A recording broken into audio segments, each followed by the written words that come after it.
ਅੱਜ ਮਿਤੀ 30 ਅਪ੍ਰੈਲ 2020 ਤੱਕ ਜ਼ਿਲ੍ਹਾ ਲੁਧਿਆਣਾ ਵਿੱਚ 2380 ਸੈਂਪਲ ਜਿਹੜੇ ਹੈਗੇ ਉਹ ਕਲੈਕਟ ਕੀਤੇ ਗਏ ਨੇ, ਜਿਨ੍ਹਾਂ ਦੇ ਵਿੱਚੋਂ 63 ਸੈਂਪਲ ਜਿਹੜੇ ਹੈਗੇ ਉਹ ਪੋਜ਼ਿਟਿਵ ਆਏ ਨੇ ਔਰ ਨੈਗੇਟਿਵ ਸੈਂਪਲ ਜਿਹੜੇ ਹੈਗੇ ਉਹ 2018 ਨੇ। ਬਾਕੀ ਸੈਂਪਲਾਂ ਦੀ ਰਿਪੋਰਟ ਜਿਹੜੀ ਹੈਗੀ ਉਹ ਆਉਣ ਵਾਲੀ ਬਾਕੀ ਹੈ।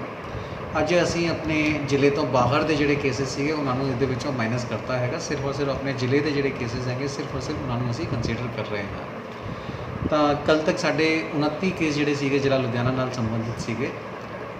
ਅੱਜ 34 ਕੇਸ ਜਿਹੜੇ ਹੈਗੇ ਉਹ ਨਵੇਂ ਆਏ ਨੇ, ਜਿਹਦੇ ਵਿੱਚੋਂ 23 ਕੇਸ ਜਿਹੜੇ ਹੈਗੇ ਉਹ ਨਾਂਦੇੜ ਦੇ ਨਾਲ ਰਿਲੇਟਡ, ਨਾਂਦੇੜ ਤੋਂ ਜਿਹੜੇ ਪਿਲਗ੍ਰਿਮਸ ਜਿਹੜੇ ਵਾਪਸ ਆਏ ਨੇ ਉਹਨਾਂ ਦੇ ਨਾਲ ਉਹ ਨੇ। ਤਾਂ ਇੱਕ ਕੇਸ ਜਿਹੜਾ ਹੈਗਾ ਉਹ ਬਾਹਰੋਂ ਜਿਹੜੀ ਲੇਬਰ ਵਾਪਸ ਆਈ ਹੈ ਉਹਦੇ ਵਿੱਚੋਂ ਹੈਗੇ। 10 ਕੇਸ ਜਿਹੜੇ ਹੈਗੇ ਉਹ ਜ਼ਿਲ੍ਹਾ ਲੁਧਿਆਣਾ ਵਿੱਚ ਨਵੇਂ ਰਿਪੋਰਟ ਹੋਏ ਨੇ, ਜਿਨ੍ਹਾਂ ਦੀ ਹਾਲੇ ਤਫਤੀਸ਼ ਕਿ ਉਹ ਕਿੱਥੋਂ ਆਏ ਨੇ, ਕਿਹੜੀ ਕੰਟੈਕਟ ਟ੍ਰੇਸਿੰਗ ਦੇ ਰਾਹੀਂ ਆਏ ਨੇ ਜਾਂ ਫਿਰ ਨਵੇਂ ਕੇਸ ਨੇ, ਉਹ ਹਾਲੇ ਚੱਲਦੀ ਪਈ ਹੈ, ਜਿਸ ਨੂੰ ਅਸੀਂ ਬਾਅਦ ਦੇ ਵਿੱਚ ਸ਼ੇਅਰ ਕਰ ਦੇਵਾਂਗੇ। ਲੇਕਿਨ ਇੰਨੇ ਸਾਰੇ ਜ਼ਿਆਦਾ ਕੇਸਿਸ ਇੱਕ ਦਿਨ 'ਚ ਆਉਣ ਦੇ ਨਾਲ ਮੈਂ ਸਾਰੇ ਕੇ ਸਾਰੇ ਬੰਦਿਆਂ ਨੂੰ ਬੇਨਤੀ ਕਰਨਾ ਚਾਹਾਂਗਾ ਕਿ ਕਾਈਂਡਲੀ ਜਿਹੜੇ ਲੋਕਡਾਊਨ ਹੈਗਾ, ਕਰਫਿਊ ਹੈਗਾ, ਉਸ ਦੀ ਪਾਲਣਾ ਕਰਨ।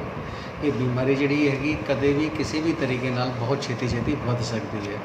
ਇੱਕ ਦਿਨ ਦੇ ਵਿੱਚ 34 ਕੇਸ, ਮਤਲਬ ਕੱਲ੍ਹ ਤੱਕ ਸਾਡੇ ਕੋਲ 29 ਕੇਸ ਸੀਗੇ ਜ਼ਿਲ੍ਹਾ ਲੁਧਿਆਣਾ ਵਾਲੇ, ਔਰ ਅੱਜ 34 ਕੇਸ ਇਕੱਲੇ ਇੱਕ ਦਿਨ 'ਚ ਆ ਗਏ ਨੇ, ਯਾਨੀ ਕਿ ਡਬਲ ਜਿਹੜਾ ਹੈਗਾ ਉਹ ਇੱਕ ਦਿਨ 'ਚ ਹੀ ਹੋ ਗਿਆ ਹੈ। ਤਾਂ ਇਹ ਨੰਬਰ ਜਿਹੜਾ ਹੈਗਾ ਕਦੇ ਵੀ ਐਕਸਪੋਨੈਂਸ਼ੀਅਲ ਗਰੋਥ ਜਿਹੜੀ ਹੈਗੀ ਇਹਦੀ ਹੋ ਸਕਦੀ ਹੈ। ਤਾਂ ਇਸ ਕਰਕੇ ਸਾਨੂੰ ਆਪਣਾ ਡਿਸਿਪਲਿਨ ਜਿਹੜਾ ਹੈਗਾ ਉਹ ਮੰਨਣਾ ਪਵੇਗਾ। ਜੇ ਆਪ ਆਪਣੇ ਆਪ ਨੂੰ ਡਿਸਿਪਲਿਨ ਰੱਖਾਂਗੇ ਤਾਂ ਫਿਰ ਇਹ ਬਿਮਾਰੀ 'ਤੇ ਅਸੀਂ ਕਾਬੂ ਪਾ ਸਕਦੇ ਹਾਂ, ਇਸ ਦੇ ਨਾਲ ਲੜ ਸਕਦੇ ਹਾਂ। ਕਿਉਂਕਿ ਅੱਜ ਜਿਹੜੀ ਪਹਿਲੇ ਦਿਨ ਰਿਲੈਕਸੇਸ਼ਨ ਦੀ ਸੀਗੀ 7 ਵਜੇ ਤੋਂ 11 ਵਜੇ ਵਾਲੀ, ਆਮ ਤੌਰ 'ਤੇ ਕਈ ਥਾਵਾਂ 'ਤੇ ਵੇਖਿਆ ਗਿਆ ਕਿ ਲੋਕ ਜਿਹੜੇ ਸੀਗੇ ਉਹ 11:30 ਪੌਣੇ 12 ਵਜੇ ਤੱਕ ਵੀ ਬਾਹਰ ਘੁੰਮ ਰਹੇ ਸੀਗੇ। ਇਹ ਸਿਰਫ ਔਰ ਸਿਰਫ ਪੁਲਿਸ ਦੀ ਜ਼ਿੰਮੇਵਾਰੀ ਨਹੀਂ ਹੈਗੀ ਕਿ ਸਾਰੇ ਬੰਦਿਆਂ ਨੂੰ ਅੰਦਰ ਕਰਨਾ ਹੈ। ਅਸੀਂ ਜਦ ਇਸ ਚੀਜ਼ ਨੂੰ ਜਾਣਦੇ ਹਾਂ ਕਿ ਰਿਲੈਕਸੇਸ਼ਨ ਜਿਹੜੀ ਹੈਗੀ 7 ਵਜੇ ਤੋਂ 11 ਵਜੇ ਤੱਕ ਦੀ ਹੀ ਦਿੱਤੀ ਗਈ ਹੈ, ਤਾਂ 11 ਵਜੇ ਆਪ ਹੀ ਸਾਨੂੰ ਅੰਦਰ ਚਲਾ ਜਾਣਾ ਚਾਹੀਦਾ ਹੈ। ਜੇ ਅੱਗੇ ਤੋਂ ਇਸ ਤਰ੍ਹਾਂ ਦੀ ਢਿੱਲ ਜਿਹੜੀ ਹੈਗੀ ਲੋਕਾਂ ਵੱਲੋਂ ਕੀਤੀ ਜਾਵੇਗੀ ਤਾਂ ਫਿਰ ਪੁਲਿਸ ਸਖਤ ਕਾਰਵਾਈ ਵੀ ਜਿਹੜੀ ਹੈਗੀ ਕਰ ਸਕਦੀ ਹੈ। ਤਾਂ ਇਸ ਕਰਕੇ ਮੈਂ ਸਾਰੇ ਕੇ ਸਾਰੇ ਲੋਕਾਂ ਨੂੰ ਅਪੀਲ ਕਰਦਾ ਹਾਂ, ਬੇਨਤੀ ਕਰਦਾ ਹਾਂ ਕਿ ਇਸ ਬਿਮਾਰੀ ਨੂੰ ਚੰਗੀ ਤਰ੍ਹਾਂ ਸਮਝੋ। ਇਸ ਬਿਮਾਰੀ ਨੂੰ ਜੇ ਤੁਸੀਂ ਚੰਗੀ ਤਰ੍ਹਾਂ ਸਮਝੋਗੇ, ਇਸ ਬਿਮਾਰੀ ਤੋਂ ਬਚਣ ਦੇ ਉਪਰਾਲੇ ਵੀ ਜਿਹੜੇ ਹੈਗੇ ਉਹ ਪਹਿਲਾਂ ਵੀ ਦੱਸੇ ਗਏ ਨੇ ਕਿ ਅਸੀਂ ਆਪਣੇ ਆਪ ਨੂੰ ਹੀ ਬਚਾਵਾਂਗੇ ਤਾਂ ਹੀ ਇਸ ਬਿਮਾਰੀ ਨੂੰ ਅਸੀਂ ਹਰਾ ਸਕਦੇ ਹਾਂ। ਕੋਈ ਹੋਰ ਨਾ ਦਵਾਈ ਇਸ ਦੀ ਹੈਗੀ, ਨਾ ਕੋਈ ਤਰੀਕਾ ਇਸ ਦਾ ਹੈਗਾ। ਇਸ ਨੂੰ ਹਰਾਉਣ ਦਾ ਸਿਰਫ ਔਰ ਸਿਰਫ ਇੱਕੋ ਹੀ ਤਰੀਕਾ ਹੈਗਾ ਕਿ ਅਸੀਂ ਇਸ ਬਿਮਾਰੀ ਨੂੰ ਲੈ ਕੇ ਨਹੀਂ ਆਉਣਾ, ਇਸ ਬਿਮਾਰੀ ਨੂੰ ਜਿੱਥੇ ਹੈਗੀ ਉੱਥੇ ਹੀ ਪਏ ਰਹਿਣ ਦੇਣਾ ਹੈ। ਅਸੀਂ ਆਪਣੇ ਆਪ ਨੂੰ ਸੇਫ ਰੱਖਣਾ ਹੈ। ਤਾਂ 7 ਤੋਂ 11 ਵਜੇ ਤੱਕ ਦੀ ਜਿਹੜੀ ਢਿੱਲ ਸੀਗੀ ਅੱਜ ਦੀ, ਉਹ ਅੱਗੇ ਵੀ ਹਾਲ ਦੀ ਘੜੀ ਜਾਰੀ ਰਹੇਗੀ। ਲੇਕਿਨ ਇਹਦੇ ਵਿੱਚ ਮੈਂ ਇਹ ਕਲੀਅਰ ਕਰਨਾ ਚਾਹਾਂਗਾ ਕਿ ਕੋਈ ਵੀ ਬੰਦਾ ਮਾਰਕੀਟ ਦੇ ਵਿੱਚ ਸਾਮਾਨ ਖਰੀਦਣ ਦੇ ਲਈ 7 ਵਜੇ ਤੋਂ 11 ਵਜੇ ਦੇ ਵਿਚਕਾਰ ਆਪਣੀ ਗੱਡੀਆਂ ਦੀ ਵਰਤੋਂ ਨਹੀਂ ਕਰ ਸਕਦਾ। ਜਿਹੜੇ ਬੰਦਿਆਂ ਨੂੰ ਆਲਰੇਡੀ ਪਰਮਿਟ ਪਾਸ ਵਗੈਰਾ ਮਿਲੇ ਹੋਏ ਨੇ, ਭਾਵੇਂ ਉਹ ਆਫਿਸ ਜਾਣ ਵਾਸਤੇ ਮਿਲੇ ਹੋਣ, ਭਾਵੇਂ ਇੰਡਸਟਰੀ ਵਿੱਚ ਜਾਣ ਵਾਸਤੇ ਮਿਲੇ ਹੋਣ, ਭਾਵੇਂ ਬੈਂਕ ਵਿੱਚ ਜਾਣ ਵਾਸਤੇ ਮਿਲੇ ਹੋਣ, ਭਾਵੇਂ ਹਸਪੀਟਲ ਜਾਣ ਵਾਸਤੇ ਮਿਲੇ ਹੋਣ, ਕਿਸੇ ਵੀ ਚੀਜ਼ ਦੇ ਵਾਸਤੇ ਜਿਸ ਬੰਦੇ ਨੂੰ ਪਾਸ ਮਿਲਿਆ ਹੋਇਆ ਹੈ, ਕੇਵਲ ਔਰ ਕੇਵਲ ਉਹੀ ਬੰਦਾ ਜਿਹੜਾ ਹੈਗਾ ਇਸ ਟਾਈਮ ਦੇ ਦੌਰਾਨ ਆਪਣੇ ਦਫ਼ਤਰਾਂ ਨੂੰ ਜਾਂ ਆਪਣੀ ਜਿਹੜੀ ਵੀ ਥਾਂ 'ਤੇ ਉਹਨੂੰ ਜਾਣਾ ਹੁੰਦਾ ਉਸ ਥਾਂ ਨੂੰ ਜਾਣ ਲਈ ਵਹੀਕਲ ਦੀ ਵਰਤੋਂ ਕਰ ਸਕਦਾ ਹੈ। ਆਮ ਆਦਮੀ ਜਿਹੜਾ ਹੈਗਾ ਕੇਵਲ ਔਰ ਕੇਵਲ ਪੈਦਲ ਹੀ ਜੋ ਵੀ ਕਾਊਂਟਰ ਦੇ ਵਿੱਚ ਸਾਮਾਨ ਖਰੀਦਣ ਵਾਸਤੇ ਜਾਣਾ ਹੈ ਜਾ ਸਕਦਾ ਹੈ। ਇਹ ਘਰੋਂ ਸਿਰਫ ਇੱਕ ਬੰਦਾ ਜਾਊਗਾ, ਇੱਕ ਬੰਦੇ ਤੋਂ ਵੱਧ ਨਾ ਜਾਵੇ। ਦੂਜਾ ਜਿਹੜਾ ਇਸ਼ੂ ਹੈਗਾ ਉਹ ਅੱਜ ਕੁਝ ਲੋਕਾਂ ਨੇ ਸਵਾਲ ਸਾਨੂੰ ਕੀਤਾ ਸੀਗਾ ਕਿ ਕਿਹੜੀਆਂ ਦੁਕਾਨਾਂ ਜਿਹੜੀਆਂ ਹੈਗੀਆਂ ਇਸ ਵੇਲੇ ਖੁੱਲ੍ਹੀਆਂ ਹੋਈਆਂ ਨੇ।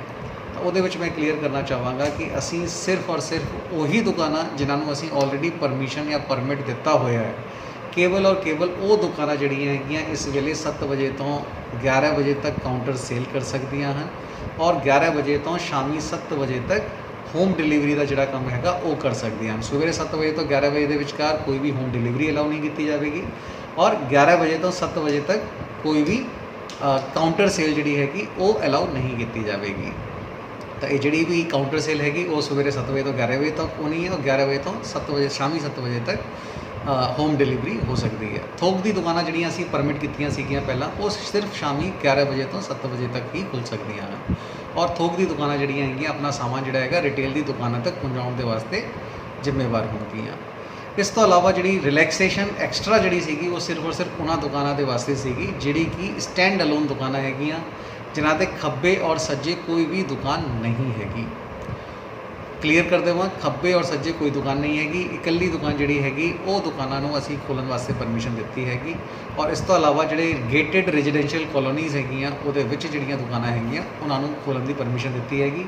ਇਹ ਸਟੈਂਡ ਅਲੋਨ ਦੁਕਾਨਾਂ ਅਤੇ ਰੈਜ਼ੀਡੈਂਸ਼ੀਅਲ ਕਲੋਨੀਜ਼ ਦੇ ਅੰਦਰ ਜਿਹੜੀਆਂ ਰੈਜ਼ੀਡੈਂਸ਼ੀਅਲ ਗੇਟਡ ਕਲੋਨੀਆਂ ਦੇ ਅੰਦਰ ਜਿਹੜੀਆਂ ਦੁਕਾਨਾਂ ਹੈਗੀਆਂ ਇਹ ਵੀ ਸਵੇਰੇ 7 ਵਜੇ ਤੋਂ 11 ਵਜੇ ਤੱਕ ਹੀ ਖੁੱਲ੍ਹ ਸਕਦੀਆਂ ਹਨ।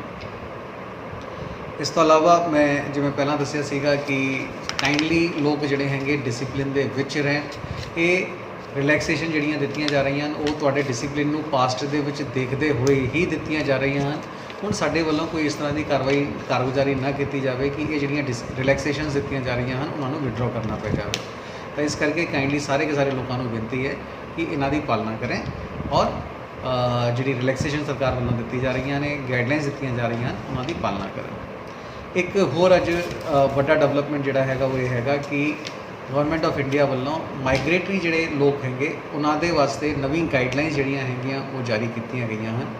ਉਸ ਗਾਈਡਲਾਈਨ ਦੇ ਮੁਤਾਬਕ ਜੇ ਦੋਨੋਂ ਸਟੇਟ ਯਾਨੀ ਕਿ ਜਿਹੜਾ ਸਟੇਟ ਦੇ ਵਿੱਚ ਇਸ ਵੇਲੇ ਮਾਈਗ੍ਰੇਟਰੀ ਪੋਪੂਲੇਸ਼ਨ ਹੈਗੀ ਜਾਂ ਉਹ ਵਾਲਾ ਸਟੇਟ ਜਿੱਥੋਂ ਉਹ ਬਿਲੋਂਗ ਕਰਦਾ ਹੈ, ਜੇ ਦੋਨੋਂ ਸਟੇਟ ਜਿਹੜੇ ਹੈਗੇ ਇਸ ਚੀਜ਼ ਦੇ ਉੱਤੇ ਐਗਰੀ ਕਰਦੇ ਨੇ ਕਿ ਲੇਬਰ ਜਿਹੜੀ ਹੈਗੀ ਇੱਕ ਥਾਂ ਤੋਂ ਦੂਜੀ ਥਾਂ ਦੇ ਵਾਸਤੇ ਜਾ ਸਕਦੀ ਹੈ। ਮੈਂ ਇਸ ਵਿੱਚ ਰਿਪੀਟ ਕਰਨਾ ਚਾਹਾਂਗਾ ਕਿ ਦੋਨੋਂ ਸਟੇਟਾਂ ਨੇ ਅਪਰੂਵਲ ਦੇਣੀ ਹੈ, ਭੇਜਣ ਵਾਲੀ ਸਟੇਟ ਨੂੰ ਵੀ ਅਪਰੂਵਲ ਦੇਣੀ ਹੈ ਔਰ ਜਿਹੜੀ ਸਟੇਟ ਦੇ ਵਿੱਚ ਉਹ ਬੰਦੇ ਪੁੰਜਣਗੇ ਉਸ ਸਟੇਟ ਨੇ ਵੀ ਇਸ ਦੇ ਵਿੱਚ ਜੇ ਪਰਮਿਸ਼ਨ ਦਿੰਦੀ ਹੈ ਤਾਂ ਹੀ ਅਸੀਂ ਇਸ ਤਰ੍ਹਾਂ ਦੀ ਮੂਵਮੈਂਟ ਜਿਹੜੀ ਹੈਗੀ ਉਸ ਨੂੰ ਕੰਡੀਸ਼ਨਲ ਤੌਰ ਤੇ ਅਲਾਉ ਕਰਾਂਗੇ। ਉਸ ਦੇ ਵਾਸਤੇ ਇੱਕ ਪ੍ਰੋਸੀਜਰ ਜਿਹੜਾ ਹੈਗਾ ਉਹ ਬਣਾਇਆ ਜਾ ਰਿਹਾ ਹੈ। ਇੱਕ ਗਵਰਨਮੈਂਟ ਦਾ ਜਿਹੜਾ ਵੈਬਸਾਈਟ ਹੈਗੀ covidhelp.punjab.gov.in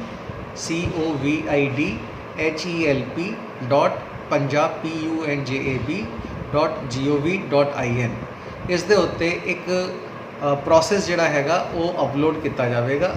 ਇਹਦੇ ਉੱਤੇ ਇੱਕ ਐਪ ਜਾਂ ਲਿੰਕ ਜਿਹੜੀ ਹੈਗੀ ਉਹ ਅਪਲੋਡ ਕੀਤੀ ਜਾਵੇਗੀ ਕੱਲ੍ਹ ਸਵੇਰ ਤੋਂ ਔਰ ਉੱਥੇ ਬੰਦੇ ਜਿਹੜੇ ਵੀ ਜਾਣਾ ਚਾਹੁੰਦੇ ਨੇ ਉਹ ਉੱਥੇ ਆਪਣੇ ਆਪ ਨੂੰ ਰਜਿਸਟਰ ਕਰ ਸਕਦੇ ਹਨ। ਇਹ ਸਿਰਫ ਔਰ ਸਿਰਫ ਉਹਨਾਂ ਦੇ ਵਾਸਤੇ ਹੈਗਾ ਜਿਹੜੇ ਕਿ ਬੰਦੇ ਜਾਣਾ ਚਾਹੁੰਦੇ ਨੇ।